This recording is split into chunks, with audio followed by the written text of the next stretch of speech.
اس کے علاوہ سکردو کا ہسپتال شروع کیا ہوا ہم نے 250 بیڈ کا، انشاءاللہ وہ کمپلیٹ ہو جائے گا۔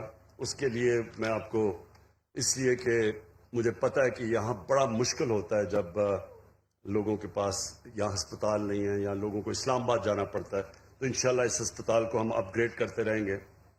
ہم ہائیڈرو الیکٹریسٹی، پانی سے بجلی بنانے کے یہاں بڑی جگہ ہیں، تو ہم نے فیصلہ کیا 300 میگا واٹ ٹوٹل بجلی یہاں، جو سارے گلگت بلتستان کے لیے ضرورت سے زیادہ بجلی ہو جائے گی اگر ہم 300 میگا واٹ بنائیں۔ تو 2 بن رہے ہیں، ہمارے 2 hydro electric station, power station بن رہے ہیں، 2 پائپ لائن میں ہیں، ان کے PC1 تیار ہو گئے ہیں، اور 2 اور کہ ہم نے اپروو کر دیے ہیں، تو 6 تو آپ کے اسٹیشن بن جائیں گے۔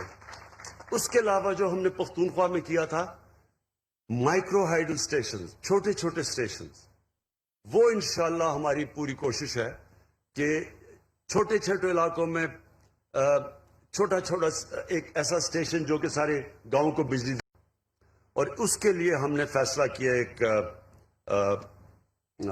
اسپیشل اکنامک زون کا۔ اسپیشل اکنامک زون کا آپ کو پتا ہونا چاہیے کہ اس کے لیے ساری فیسلٹیز کی ضرورت ہوتی ہے۔ اب تک یہاں مسئلہ یہ ہے کہ ہمارے پاس بجلی اتنی نہیں تھی، تو ساتھ ساتھ جیسے بھی ہائیڈرو الیکٹرک پاور بنتا جائے گا اور اس کے ساتھ ساتھ اسپیشل اکنامک زون آپ کا بنتا جائے گا۔ گورنمنٹ اس کے اندر کام ہوتا ہے پورا انفراسٹرکچر بنانے کے لیے، اور باقی خود انڈسٹریز آ کے وہاں لوکیٹ کرتی ہیں، اور کیونکہ یہ سی پیک کے راستے میں ہے تو یہ پہلا انشاءاللہ ہم ایک اسپیشل اکنامک زون آپ کے لیے ہم بنائیں گے۔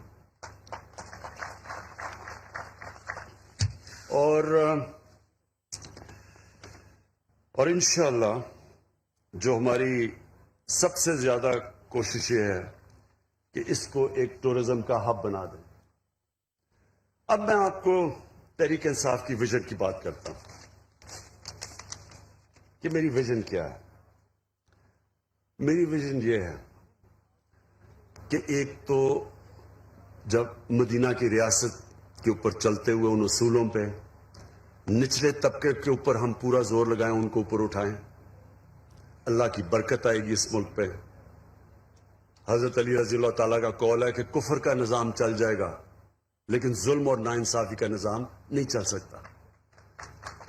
جس ملک میں جو ریاست اپنے کمزور طبقے کا دھیان نہیں رکھتی وہ کبھی اوپر نہیں جا سکتی، یہ ذہن میں ڈال لیں، کیونکہ اللہ غریب کی تکلیف دیکھتا ہے۔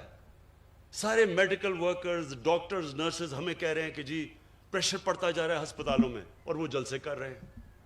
اس لیے کیوں کر رہے ہیں؟ چوری بچانے کے لیے۔ حرام کا پیسہ انسان کو تباہ کر دیتا ہے۔ کسی ڈاکٹر سے پوچھ لیں کہ جو سب سے بڑا بیماریوں کی جڑ ہے نا، جس سے کینسر بھی پھیلتی ہے، ہارٹ ڈیزیز بھی، بلڈ پریشر بھی، ڈائبٹیز بھی، وہ ہے سٹریس، ذہنی دباؤ۔ یہ سب سے زیادہ انسان کو نقصان پہنچاتا ہے۔ سب سے زیادہ بیماریوں کی ڈر سٹریس ہے۔ اور اگر آپ نے سٹریس دیکھنا تھا تو کل ایک ہارٹ ٹاک کا انٹرویو ہوا تھا جدھر اسحاق ڈار، پاکستان کے وہ پرانے وہ جو فائنانس منسٹر، ان کی شکل دیکھ لیتے ہیں۔ اس پروگرام میں اس کی شکل دیکھیں تو آپ کو پتہ چلے گا کہ سٹریس کیا ہوتا ہے۔ اگر وہ نہیں بھی اس کو ہارٹ، اس نے کہہ رہا تھا کہ میرا کوئی ہارٹ کا مسئلہ ہے، اگر وہ نہیں بھی آیا تو اس سے ہو جانا تھا۔ جھوٹ پہ جھوٹ بولے جا رہا ہے، ساری دنیا دیکھ رہی ہے، سب دیکھ رہے ہیں۔ تو میں آپ سے یہ آج ایز پرائم منسٹر، آپ کی پارٹی کا ہیڈ، خاص آپ کو تاکید کرنا چاہتا ہوں۔ بہت بڑی ذمہ داری ہے آپ کے لیے۔ جتنی آپ اپنے لوگوں کی خدمت کریں گے،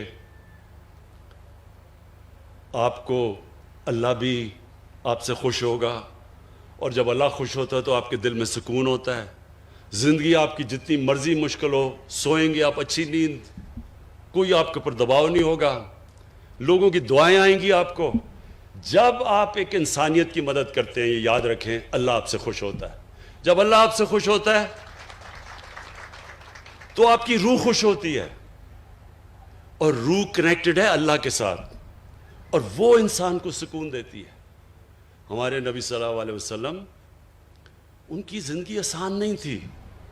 ہم قرآن میں صرف ہم اپنی نماز جب پڑھتے ہیں تو ہم ایک ہی چیز مانگتے ہیں کہ اللہ ان کے راستے پہ لگا جن کو تو نے نعمتیں بخشی ہیں۔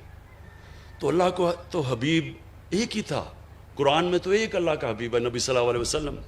تو ان کی، اس کا مطلب کہ ہمیں اللہ کہہ رہا ہے کہ ان کی زندگی سے سیکھو۔